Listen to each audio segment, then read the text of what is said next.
istəyib bu ellərə yolladı. Bu torpağa qurban deyib Allah'a ismarladı. Boş oturma çalış deyib xidmət eylə vətənə. Zülüm sənə halal olmaz, sən başaysan düşmənə. Hərbi xidmət hər bir Azərbaycan oğlunun şərəf və namusu ilə yerinə yetirməsi vacib olan şərtlərdəndir. Təbii ki, gündən-günə güclənən Azərbaycan ordusuna çağırılan əsgərlərin xidmətə qədərki hazırlığı da güclü olmalıdır. Bu həm də ordumuzun gücünü daha da qüvvətləndirər. İstər orta məktəblərdə keçirilən çağırışa qədərki hazırlıqdan dərs deyən müəllimlərin, istərsə də çağırışa qədərki hərbi müdavimlərin hazırlanma mərkəzlərinin üzərinə böyük yük düşür. Elə mən də bu yaxınlarda səfərbərlik və hərbi xidmətə çağırış üzrə dövlət xidmətinin tərkibində fəaliyyət göstərən hərbi vətənpərvərlərin mütəxəssis hazırlığı mərkəzində oldum.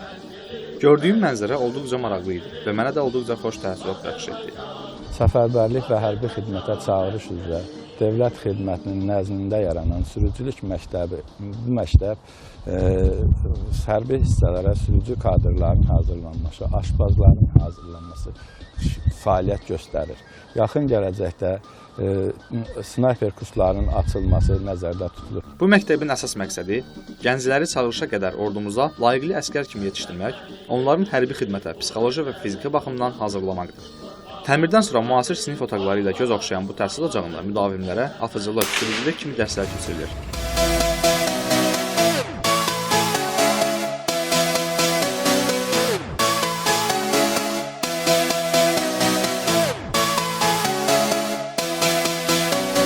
Gənc müdavimlərin hazırlanması mərkəzində bax gördüyünüz belə avtotrenajyorlar var, hansı ki onlar öz sürücülük bacarıqlarını məhz bu avtotrenajyorlar vasitəsilə artıra bilirlər.